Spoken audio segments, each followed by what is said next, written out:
j'embraye directement sur mon cours qui s'appelle Augmenter l'intelligence et la performance professionnelle des systèmes d'IA et réorganiser le management en conséquence. C'est un cours en partie de prospective, en partie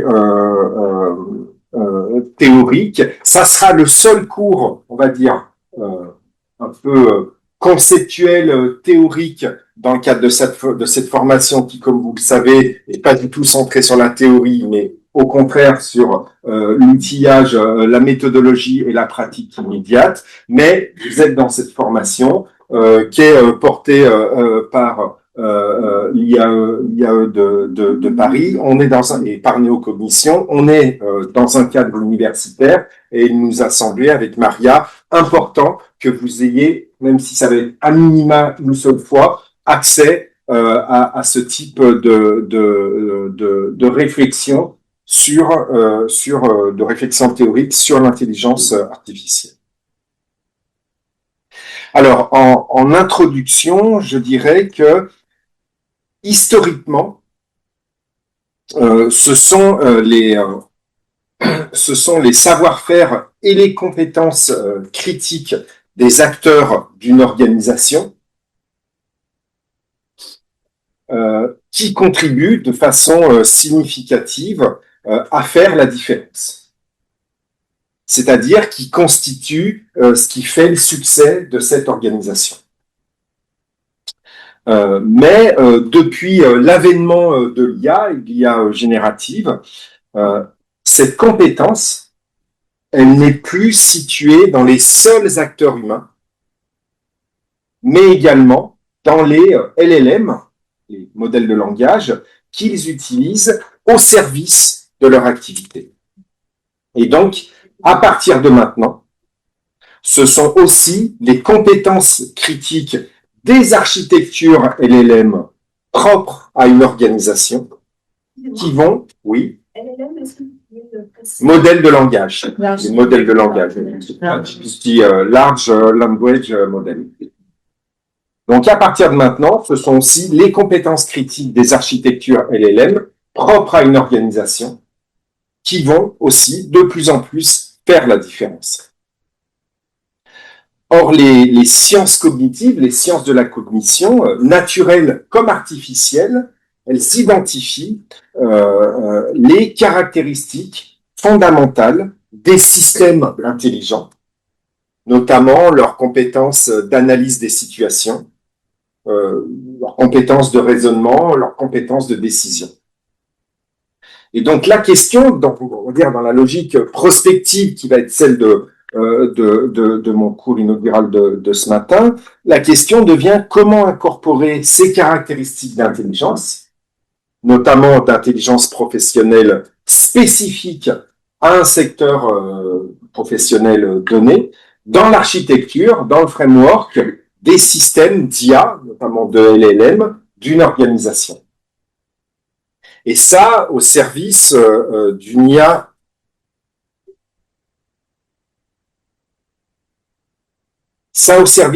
métier plus ajustée au cas d'usage sur mesure que doit spécifiquement traiter chaque entreprise, mais aussi d'une IA plus adaptative et non pas figée, comme c'est massivement le cas de nos systèmes actuels d'IA, qui sont ultra performants, mais ils ne sont pas intelligents parce qu'ils n'ont pas cette caractéristique fondamentale de l'intelligence qui est l'adaptation, et en l'occurrence l'auto-adaptation. Une IA plus autonome et non pas dépendante constamment de feedback ou d'ajustement humain pour apprendre, ce qui est lié à la question de l'autonomie. D'une IA plus alignée avec les normes d'efficacité qui sont propres à chaque domaine d'activité professionnelle et même à chaque organisation. Et donc notamment d'une IA du coup plus explicable et plus sécurisée.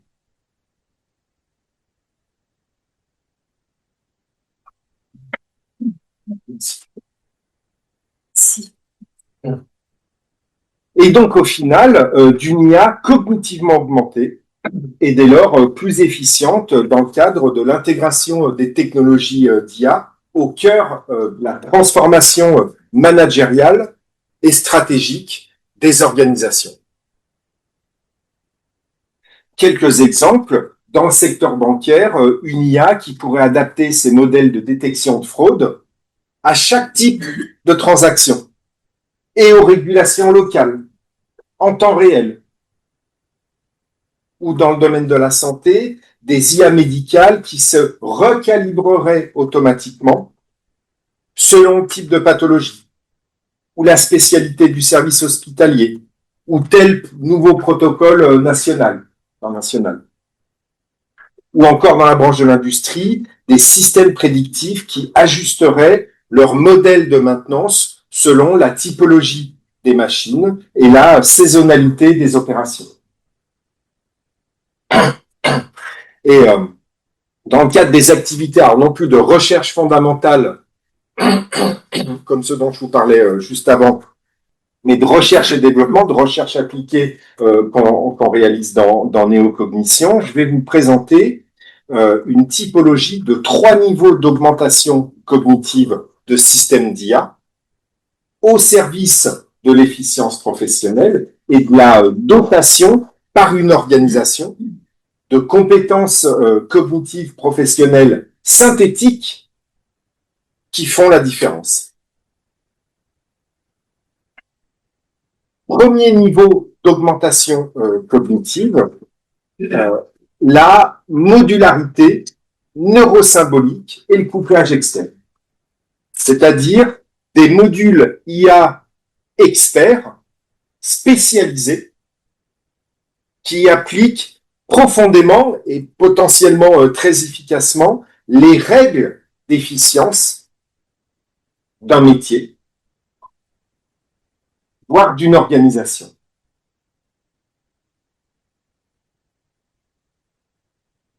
Une propriété fondamentale de l'intelligence pointée par les sciences cognitives est la modularité, c'est-à-dire le fait qu'un système cognitif soit structuré en sous-systèmes spécialisés sur des types d'activités fines, spécifiques. Ce qui, du coup, le rend plus efficace, plus rapide et plus économique. À la différence d'un système cognitif généraliste, un LLM de base, ChatGPT, qui est assez bon ou bon en moyenne en tout, mais jamais très performant sur une tâche donnée. En ce qui concerne l'utilisation des réseaux de neurones artificiels en entreprise, la modularité, elle est fabriquée par ce qu'on appelle le fine-tuning, c'est-à-dire l'apprentissage par un modèle de base pré-entraîné de la réalisation d'un cas d'usage métier, cas d'usage spécifique à un secteur professionnel, voire même à une entreprise.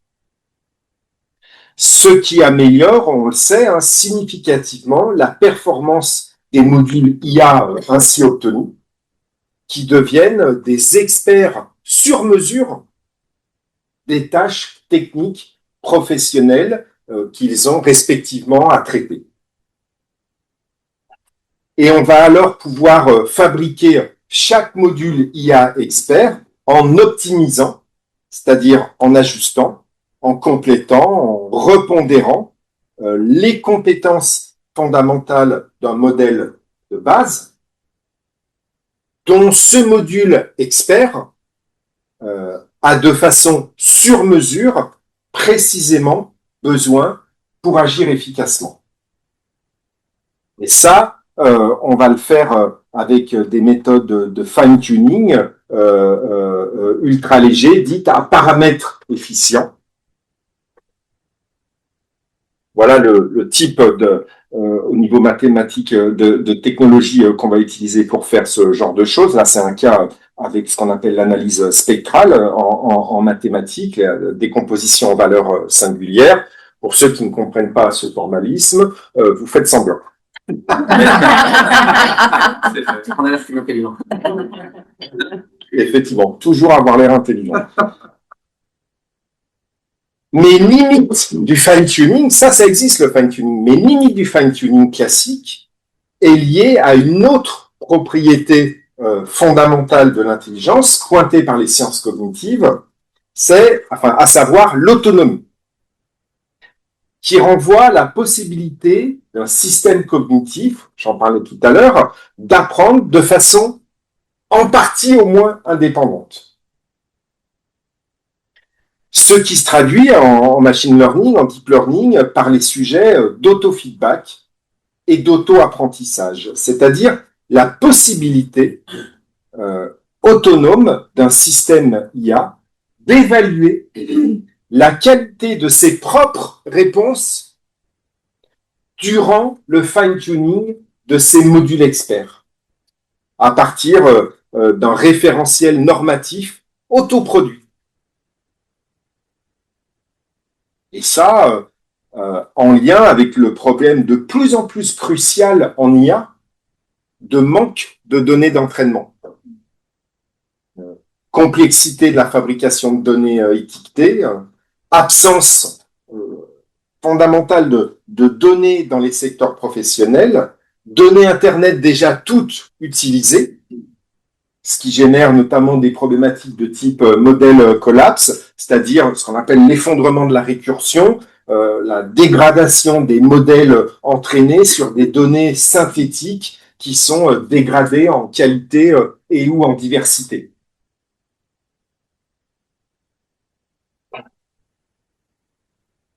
L'IA neurosymbolique, c'est-à-dire l'IA hybride, est une articulation de processus neuronaux artificiels à des éléments symboliques humains, des connaissances, des raisonnements.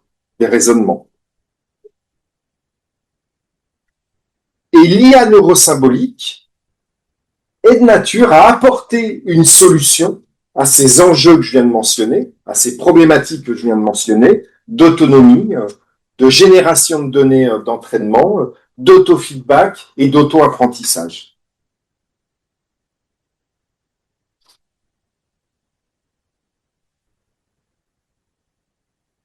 Exemple, les modèles d'OpenAI ont fait un bond d'efficacité en faisant piloter des raisonnements neuronaux artificiels par des étapes de raisonnement symboliques humains. Les chaînes de pensée qu'on voit progressivement s'afficher, voilà ce que je suis en train de faire, voilà la question que je me pose.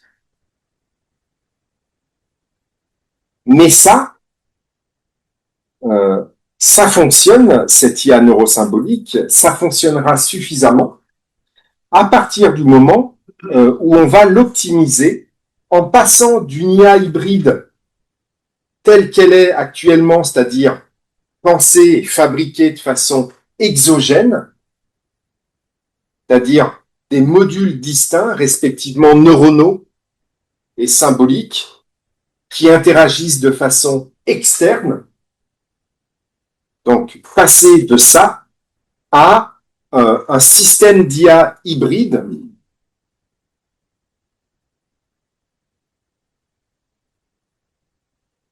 que je qualifierais d'endogène à travers ce qu'on peut appeler un processus d'intrication cognitive neurosymbolique. Là aussi, vous faites semblant de comprendre. Évidemment. On demande que ça. On va voir ce que ça veut dire cette question d'intrication.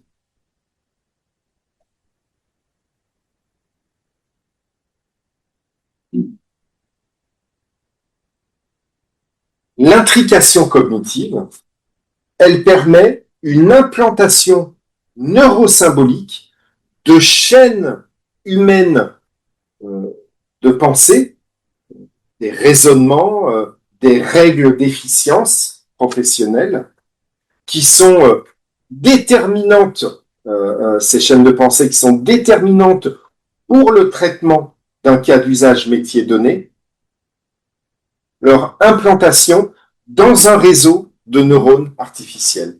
Je ne parle pas de système de RAG. Hein.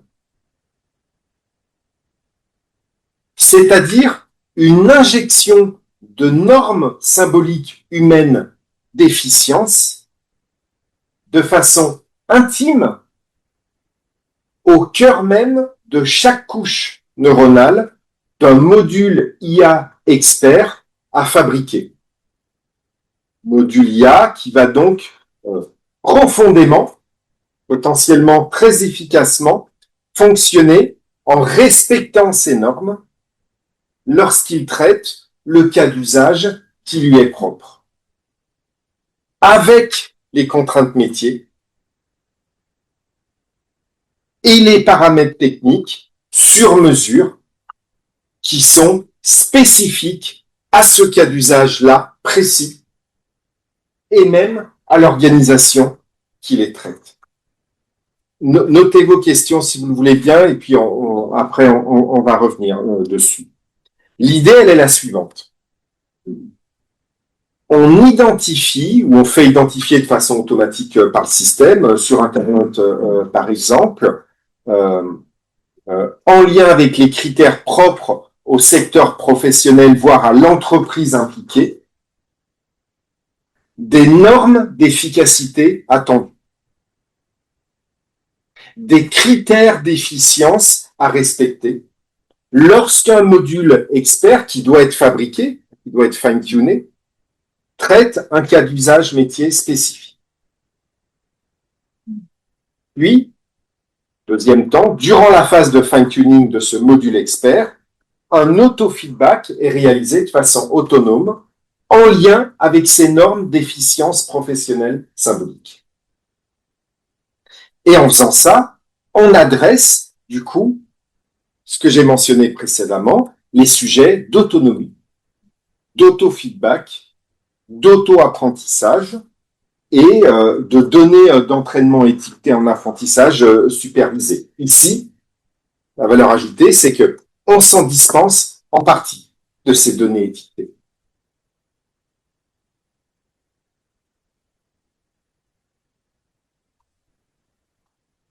L'implication cognitive, c'est-à-dire l'implantation neurosymbolique, elle réalise une autre propriété fondamentale de la cognition, telle que mise à jour par les sciences cognitives,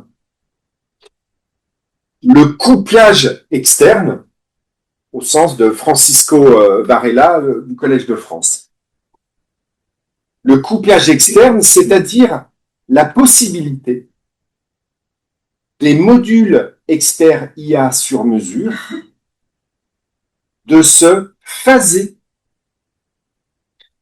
avec les informations humaines de leur monde extérieur à des fins d'alignement. La question de l'alignement, elle est centrale en IA. Hein. Elle est centrale dans le sens de c'est une problématique centrale et c'est une problématique non résolue à des fins d'alignement efficace et sécurisé sur nos logiques, sur nos attentes humaines à nous, professionnelles.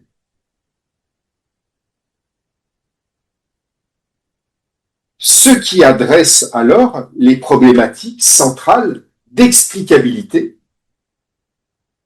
de débugage,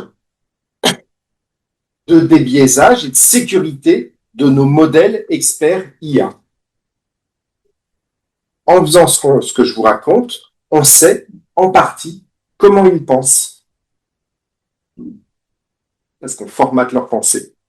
Et donc, on peut réguler leur pensée synthétique au service, selon les cas, des critères techniques d'efficience propres à chaque cas spécifique d'usage métier à traiter, mais au service aussi des normes de sécurité, de conformité, de qualité, des attentes clients c'est là-dessus aussi qu'on veut fine-tuner notre module expert, ou des règles, des valeurs propres à chaque entreprise. Après, la sociologie de la connaissance appelle un façonnage cognitif.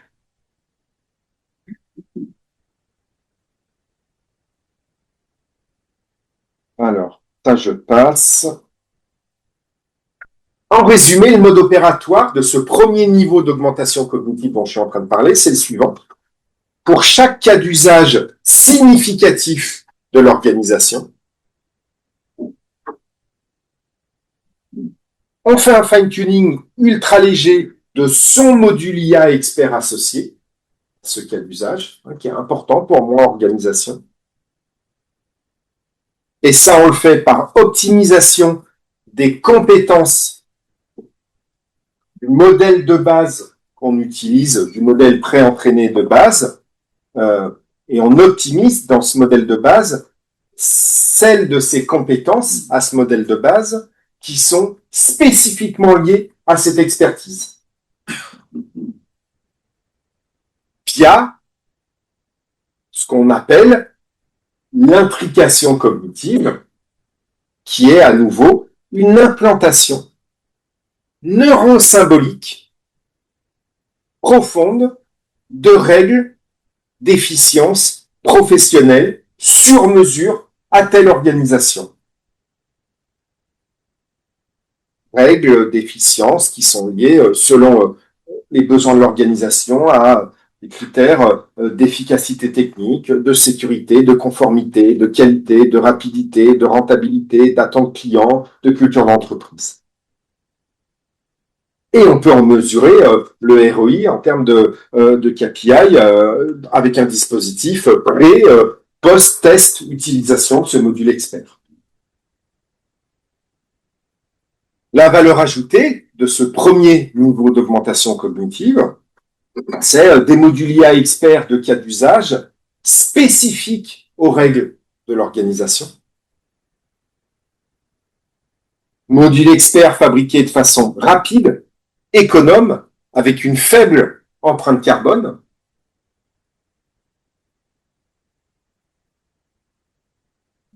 Dispense de datasets d'entraînement à noter. Par-delà les seuls systèmes de RAG. Est-ce que tu peux redéfinir RAG? Le RAG, vous savez, c'est quand vous voulez qu'un modèle, un modèle de langage, ChatGPT d'OpenAI par exemple, vous réponde en prenant en compte des choses qui vous sont spécifiques. En gros, vous mettez de la documentation et puis il vous répond sur la base de cette documentation. Ça fonctionne très bien. C'est super d'avoir fait ça, sauf que ça a plein de limites. Notamment, un système de RAG, ça ne modifie pas la pensée du LLM, à la différence de ce dont je suis en train de vous parler. Vous voyez, c'est comme si vous prenez quelqu'un d'intelligent, très intelligent, vous lui donnez j'arrive plus à trouver le mot, un collège de médecine, je sais pas, neuropsychologie ou je sais pas quelle pathologie. Cette personne très intelligente qui va lire ce collège, ce bouquin de médecine, va vous dire des choses crédibles parce qu'elle est très intelligente, cette personne, mais ça n'aura jamais à voir avec un vrai médecin spécialisé dans cette spécialité médicale. Bah, c'est un peu ça, la limite du RAG. Le RAG, ça rend des connaissances, mais qui sont des connaissances externes. Alors que là, je vous parle de façonnage interne de la pensée de modèle. Donc, par-delà les seuls RAG, haute valeur ajoutée, l'alignement, je l'ai dit, l'explicabilité, le débugage, la sécurité, la conformité. On façonne les IA. Et la littérature le montre, une performance significativement augmentée. sait que les fine-tuning professionnels spécialisés et non pas généralistes augmentent de 20% à 140% la performance des modèles d'IA. Quelques exemples de cas d'usage. Dans le domaine banque et assurance, un module expert, détection de fraude adapté. Adapté. C'est-à-dire adapté, par exemple, à chaque type de transaction. Avec des règles intériorisées qui pourraient être, par exemple, cohérence signature, moment atypique client, adresse vérifiable, document concordant. Ça, à nouveau, on peut en mesurer l'efficacité, la valeur ajoutée en termes de KPI, par exemple, fraude évitée, faux positif. Ou dans le domaine de la santé, un module expert, orientation triclinique spécifique. D'ailleurs, Ania Djebri des Hospices civils de Lyon va vous présenter ce type de choses dans l'intervention qu'elle va faire auprès de nous dans quelques semaines. Donc, un module expert orientation triclinique spécifique est spécifique à chaque type de spécialité médicale, avec des règles intériorisées de type signe brutal égale alerte dans la spécialité neurologie, ou dans la spécialité infectiologie, foyer contagieux égale isolement, ou dans le domaine de la radiologie, encore un autre secteur, contrôle non urgent égale à planifier. Là aussi, c'est mesurable avec des KPI, la valeur ajoutée de tel module, par exemple, le délai de prise en charge, écart au protocole. Troisième exemple, dans le domaine de l'industrie, un module expert maintenance prédictive par équipement, propre à chaque chaîne de production, avec des règles, par exemple, des règles intériorisées, internalisées, dirait le psychologue russe Lev Semyonovitch-Vygotsky, des règles de type dérive rapide égale arrêt, si on prend un moteur, ou cavitation égale réduire charge, si on parle d'une pompe, ou dérive égale recalibrer, si on parle de capteur. En termes de KPI, de valeur ajoutée, arrêt non planifié, coût maintenance. Quatrième et dernier exemple, dans le domaine de la distribution, un module expert, prévision de vente localisée, ajusté selon la taille du magasin, le type de zone ou la gamme de produits, avec des règles intériorisées de type météo égale ajusté pour une zone touristique, ou limiter le surstock pour une petite surface, ou anti-rupture prioritaire pour une grande surface, ou périssable rapidement égale démarque progressive pour des produits frais. À nouveau, effet mesurable en termes de KPI, avec des KPI de type rupture, pourcentage de rupture, surstock, invendu. Et ça, ce type de module IA expert sur mesure, eh bien, ça a une incidence en termes de réorganisation managériale derrière. Réorganisation managériale qui va être centrée sur un objectif, automatiser des pans de travail standards avec des règles métiers efficientes et bien respectées. Et là, maintenant, on est sur comment l'IA impacte l'organisation managériale avec, par exemple, une équipe hybride dans laquelle l'IA contrôle, calcule, propose des actions des arbitrages, signale les cas non standards, et l'humain, lui, traite les cas non standards, vérifie les conclusions à partir du contexte terrain, identifie les cas sensibles. Et du coup, un manager qui devient un manager augmenté et qui, par exemple, adapte les règles et les seuils fameuses règles intériorisées dont on a parlé, des règles et des seuils liés à la qualité, à la conformité, à la sécurité, à la marge, au délai, selon ce que veut et ce dont a besoin l'organisation, en fonction des priorités et des KPI, et puis manager augmenté qui arbitre les cas sensibles.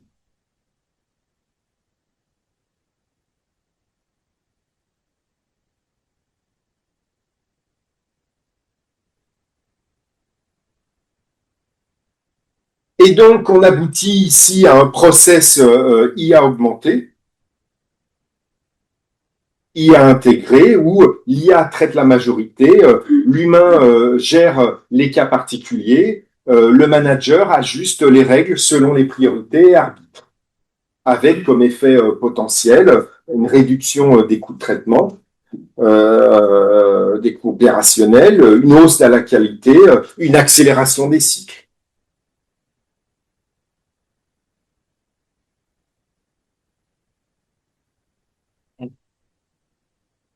Niveau 2 d'augmentation cognitive,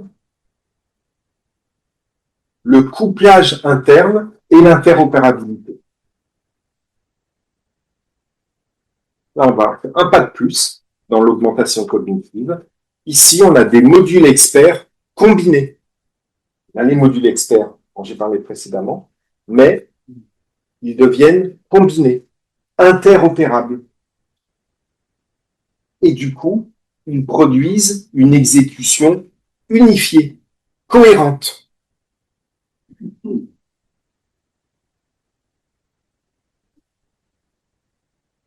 Et ça, c'est en lien avec une autre propriété fondamentale de l'intelligence, telle que pointée par les sciences cognitives, le couplage interne, cette fois-ci, au sens de Varela à nouveau, qu'on peut appeler aussi la connectivité, c'est-à-dire la possibilité de sous-systèmes cognitifs, dans le cas de modules, de se phaser intimement entre eux, au niveau informationnel. Intimement. On va comprendre ce que ça veut dire. Et la modularité dont on a parlé avant, c'est-à-dire la création de modules experts, elle rend possible cela. Mais à condition que la coordination de ces modules experts ne soit non pas exogène, c'est-à-dire par exemple séquentielle, c'est-à-dire l'output d'un module alimente l'input d'un autre module, ou parallèle, les outputs de différents modules sont post-fusionnés.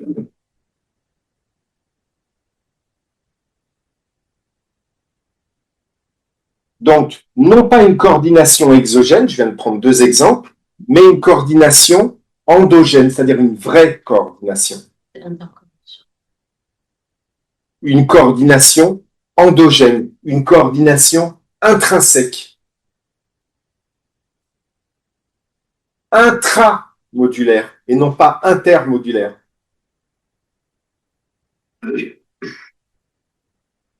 C'est-à-dire, c'est pas ce module-là qui réfléchit, puis ce module-là qui réfléchit, et puis après, les deux réponses, on les combine. Non, non, c'est phasage cognitif. Deux modules qui, intrinsèquement, dans le décours de leur pensée, sont phasés.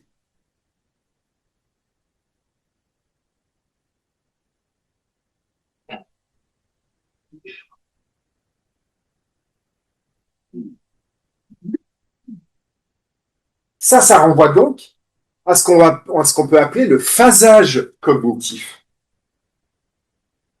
entre les modules IA experts eux-mêmes à chacune de leurs couches. À chacune de leurs couches. C'est pas à nouveau, hein. Chacun réfléchit et puis on combine les sorties. Non, c'est à chacune des couches d'un réseau de neurones, il y a coordination. Là, il y a vraiment phasage cognitif. C'est-à-dire une connectivité à granularité informationnelle interne fine. Ça, c'est rendu possible par l'utilisation de techniques sur lesquelles on travaille, de fine-tuning, permettant ce qu'on appelle une compositionnalité mathématique.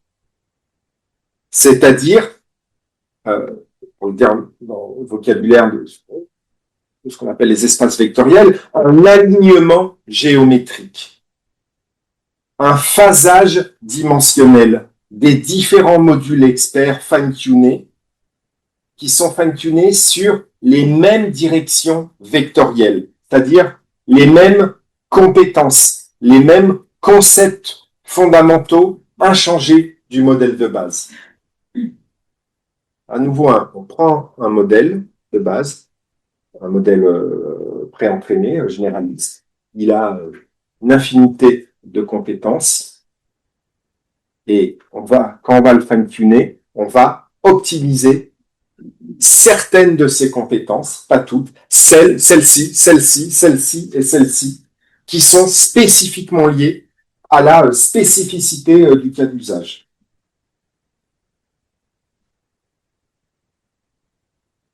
Donc, c'est le fait de parler le même langage catégoriel entre les couches neuronales de même rang, des différents modules experts fine-tunés à partir du même module de base, du même modèle de base.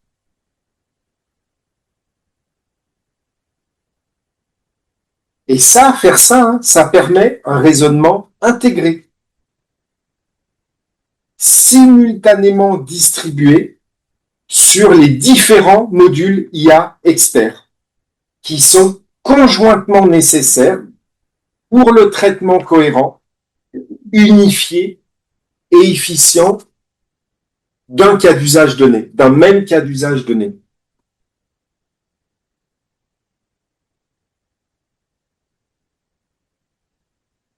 Chaque module IA, spécialisé dans une expertise professionnelle pertinente, incorpore du coup l'activité des autres modules experts IA connectés qui sont pertinents eux aussi pour ce même cas d'usage-là. Cette interopérabilité, elle rend donc possible le fait que différents modules experts, simultanément nécessités par un même cas d'usage donné, puissent étroitement coopérer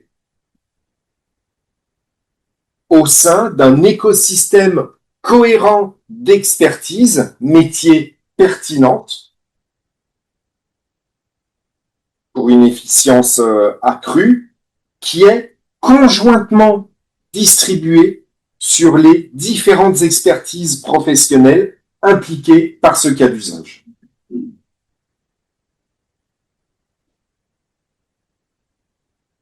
Pour résumer, le mode opératoire, il est le suivant, de ce deuxième niveau d'augmentation cognitive.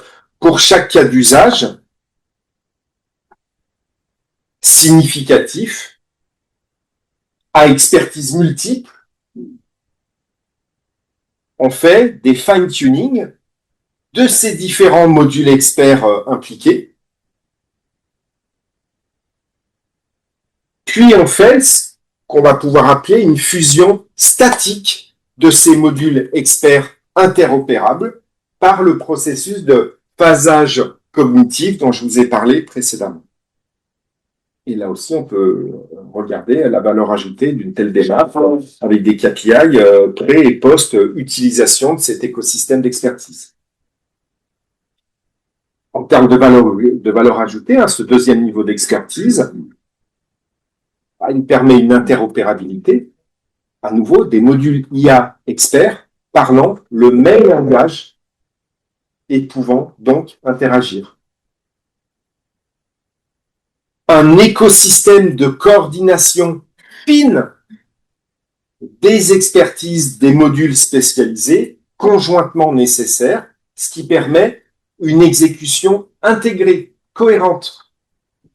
À nouveau, hein, c'est pas chaque module réfléchit de son côté et après on se met d'accord et on arbitre. Non, non, c'est phasage. Pendant que ça réfléchit en phase. La pensée, elle devient cognitivement distribuée dans les différents modules experts. Une réduction des silos technologiques et une fluidité décisionnelle. Puis à nouveau, c'est le but, hein, une efficience professionnelle naturelle significativement accrue. En termes de cas d'usage, quelques exemples. Dans le secteur public, un écosystème modulaire, instruction de dossiers sans silo, avec des modules experts combinés qui seraient social, juridique, pièces, finance, et du coup, une seule décision qui produirait du coup une seule décision cohérente, avec les mêmes justifications, les mêmes priorités, par exemple. Là aussi, en termes, on voir la valeur ajoutée avec des KPI de type délai de traitement, dossier retourné, etc. Ou dans le domaine de la banque, un écosystème modulaire, décision crédit cohérente, avec des modules experts combinés, qui pourraient être par exemple risque, conformité, relation client. Le niveau de risque, les contraintes réglementaires et la proposition commerciale convergent. KPI, valeur ajoutée, par exemple, temps de décision, anomalie de conformité en audit.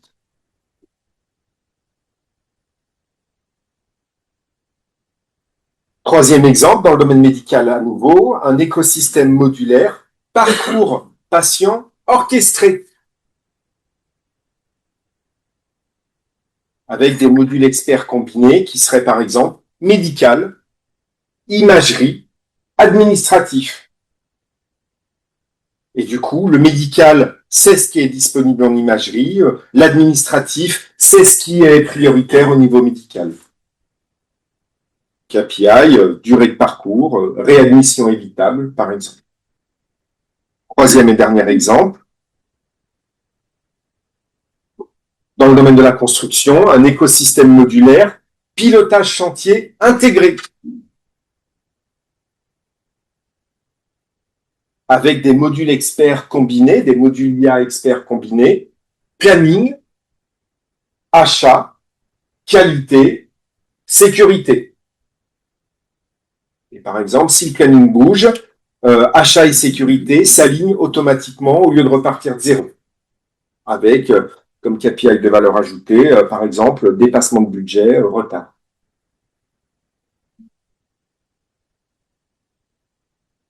Et là aussi, ça provoque une réorganisation managériale qui vient centrer du coup, voilà, je parle vraiment d'isomorphisme, pour le dire d'un point de vue mathématique, hein, de correspondance terme à terme, de correspondance entre la nature des systèmes d'IA et la nature de l'organisation managériale.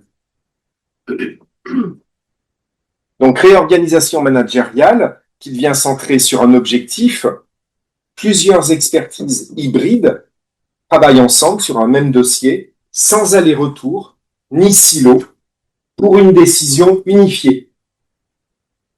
Avec, par exemple, une équipe hybride où l'IA, elle, rassemble et structure les informations, applique de façon coordonnée les règles, risques, conformité, rentabilité, relations clients, opérationnelles, produit une proposition cohérente, propose un parcours. Et puis les humains, eux, sur un même flux, valident chacun leur partie en intégrant les contraintes des autres. Pas de passage de relais. Une espèce qu'on pourrait appeler un squat de coactivité, avec des KPI mutualisés. Et un manager augmenté qui, lui, du coup, organise l'équipe par parcours, de bout en bout, adapte les règles, régule sur la base de KPI communs, pilote l'alignement des priorités arbitre les conflits entre contraintes et supprime les frictions entre zones de contrainte. Et du coup, un process IA intégré où l'IA prépare un dossier unifié, les experts valident en parallèle et en coactivité, et le manager arbitre en finale de façon unifiée, avec pour effet potentiel une réduction des coûts de coordination, des décisions plus rapides, plus sûres, une fluidité, par exemple client améliorée. Troisième et dernier niveau d'augmentation cognitive, on fait encore un step supplémentaire. Il n'y aura pas le quatrième c'est Terminator. Métacognition synchronique et flexibilité cognitive. Là, le système devient métacognitif. C'est-à-dire qu'il choisit et il combine dynamiquement, en temps réel, ces modules experts selon la situation. Là, on fait un pas significatif dans l'adaptation, dans l'auto-adaptation. Ça, c'est lié à deux autres propriétés fondamentales de l'intelligence identifiées par les sciences cognitives. Premièrement, la métacognition synchronique, c'est-à-dire la possibilité d'un système de connaître les compétences respectives de ses propres modules experts et de choisir ceux de ces modules qui sont conjointement adaptés aux particularités propres, pardon du pléonasme, à une tâche à réaliser ici et maintenant. Et c'est lié aussi à ce qu'on appelle la flexibilité cognitive, c'est-à-dire la possibilité d'un système d'activer et de coordonner simultanément, de façon temporaire, les différents modules experts pertinents étant donné les spécificités d'une tâche à traiter ici et maintenant.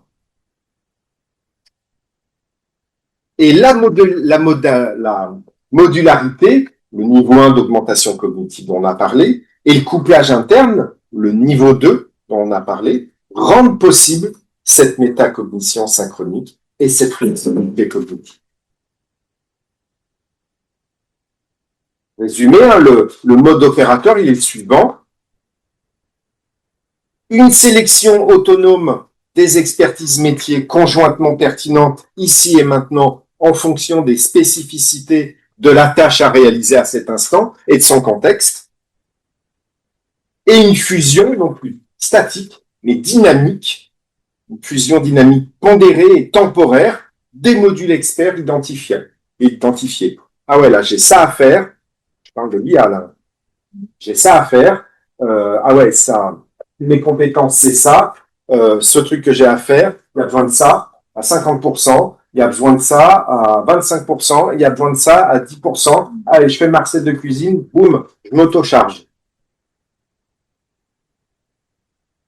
Comme, je ne sais pas si vous avez vu Matrix 1, quand le gars apprend le Kung Fu en 2 minutes.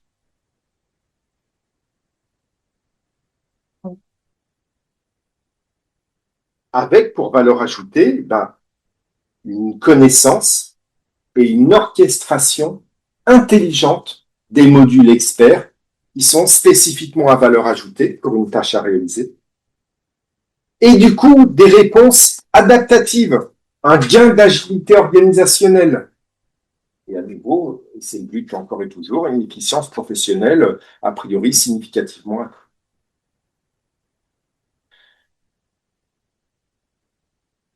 Des exemples de cas d'usage pour terminer. Dans le champ de la gestion de crise, un écosystème dynamique, cette fois-ci, un écosystème dynamique, cellules de crise auto-ajustées,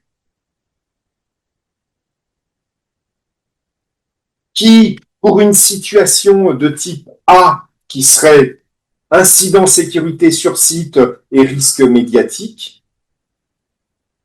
auto-activerait et auto-coordinerait des modules sécurité, communication de crise, opération terrain et support client.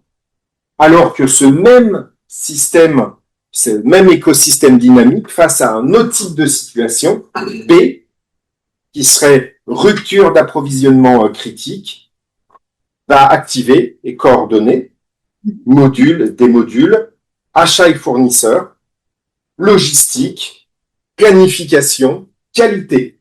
Parce que là, c'est pertinent. Deuxième exemple dans le retail, un écosystème dynamique, pilotage adaptatif. Écosystème dynamique qui, face à une situation de type A, qui serait, par exemple, promotion nationale et stock local limité, activerait, auto-activerait et auto-combinerait des modules prévision locale, réassort et stock, pilotage promotion, substitution produit. Alors que ce même écosystème, dans une autre situation, B, météo exceptionnelle, canicule, pluie, activerait et combinerait des modules prévision météo impact, réassort, livraison, planification équipe. Parce que là, c'est pertinent. Avec KPI, valeur ajoutée mesurable, marge additionnelle ou surstock évité, par exemple. Exemple avec les villes intelligentes, un écosystème dynamique orchestration temps réel qui, face à une situation de type A, accident majeur et congestion en chaîne, activerait et combinerait des modules trafic et itinéraire, gestion incident, transport public, information usagée. Alors que dans une autre situation, B par exemple, qui serait pic de consommation et alerte chaleur, activerait les modules énergie et charge réseau, météo risque, éclairage public, par exemple. En termes KPI, temps moyen d'impact usager, coût de gestion. Dernier exemple, dans le domaine télécom IT, un écosystème dynamique réseau autorégulé qui, face à une situation de type A, panne, nœud réseau et dégradation utilisateur, activerait des modules diagnostic réseau, reconfiguration, priorisation service critique, alors que dans une autre situation, B, qui serait par exemple afflux massif, un concert, une manifestation, activerait des modules prévision de charge, optimisation radio, optimisation contenu. Avec en termes de KPI, mesure d'efficacité, par exemple le temps d'indisponibilité. Et là aussi, la nature spécifique de ces systèmes IA impacte, produit une réorganisation managériale qui, du coup, devient centrée sur un objectif de type organisation adaptative. Les expertises IA et humaines sont mobilisées en fonction des spécificités de la situation et des priorités.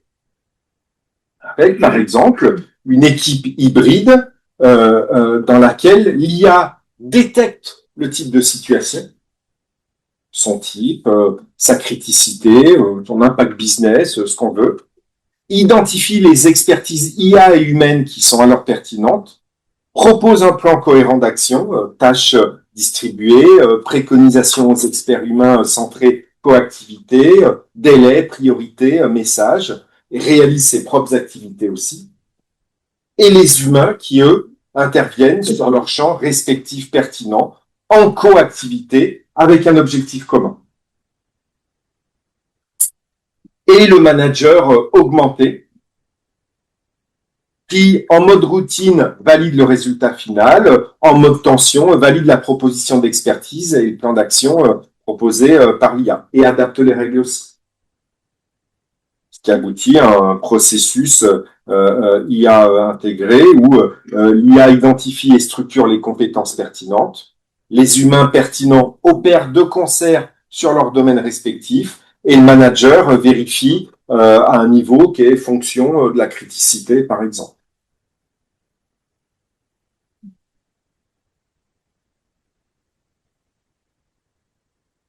Conclusion. L'augmentation cognitive de nos systèmes professionnels d'IA, elle est de nature et elle sera de plus en plus de nature à faire évoluer la performance en permettant une répartition des compétences critiques d'une organisation, celle de ses IA spécialisées et celle de ses acteurs humains.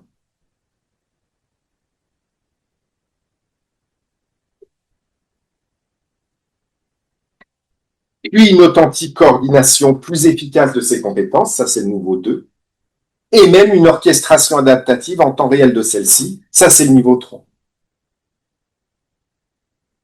Les IA cognitivement, les IA professionnelles sur mesure cognitivement augmentées peuvent devenir alors des agents de compétences internes de l'entreprise. Elles exécutent le standard avec rigueur, elles intègrent les normes d'efficience, qualité, conformité, sécurité, marge, délai. Elles produisent des actions plus ciblées, plus rapides, plus fiables et plus explicables.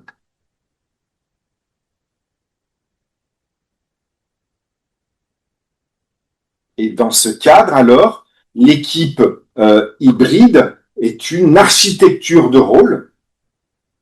L'IA prend en charge le routinier, l'automatisable, la proposition de décision, d'action et de structuration. Et les humains se concentrent leurs valeurs sur l'ambigu, le sensible, le complexe, le contrôle, le relationnel, l'expertise terrain, l'expérience humaine, la valeur humaine et l'arbitrage. Et le manager augmenté qui pilote autrement, il oriente, il calibre, il régule l'activité de son équipe hybride. Pour aboutir à des process IA intégrés d'un management stratégique et opérationnel qui est doté de plus de centration sur les paramètres d'efficience, c'est le niveau 1 d'augmentation cognitive,